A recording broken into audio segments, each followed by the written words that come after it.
Où chercher les facteurs favorables à une reprise dans la zone euro? L'exercice n'a pas de valeur prévisionnelle, mais il permet de mettre en lumière des signaux faibles auxquels peu d'économistes accordent de crédit. Premier constat, les récentes annonces de la BCE ont accentué la correction de l'euro face au dollar. Une correction amorcée au début de l'été lorsque l'institution de Francfort avait annoncé une première série de mesures.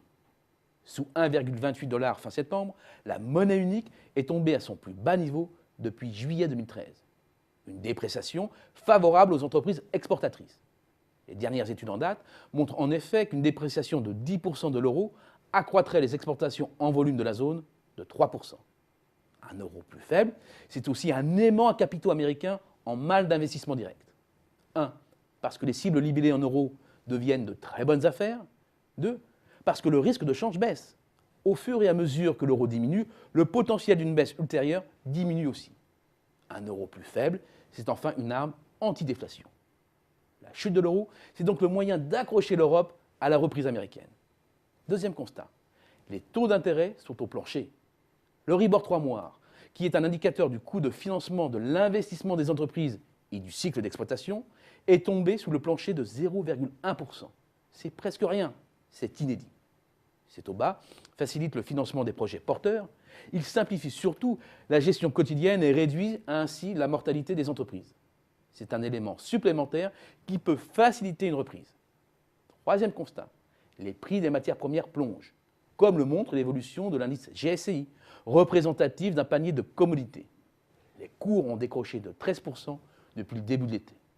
Bien entendu, le mouvement est moins marqué en euros compte tenu des évolutions de change, mais la tendance est aussi au dégonflement avec un recul de 8%.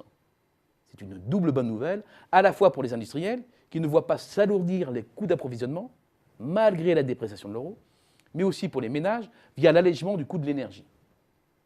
Quatrième constat, les effets richesse sont de retour.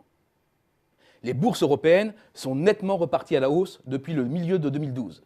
Elles ont toussé en août dernier, mais elles sont reparties en hausse depuis le début de la rentrée. Et beaucoup d'éléments favorables jouent en faveur d'un cycle haussier qui pourrait être de grande ampleur. À cela s'ajoutent maintenant, dans plusieurs pays, des prix de l'immobilier à nouveau en progression. Cinquième et dernier constat. Les mesures de consolidation budgétaire qui ont exercé une ponction supérieure à 4 points de PIB de 2010 à 2013 redeviennent plus neutres. Alors bien sûr, la raison penche pour une reprise molle en Europe. Mais oui, il existe aussi des éléments favorables à un scénario plus optimiste, dont l'appréciation du dollar a souvent par le passé été le signal.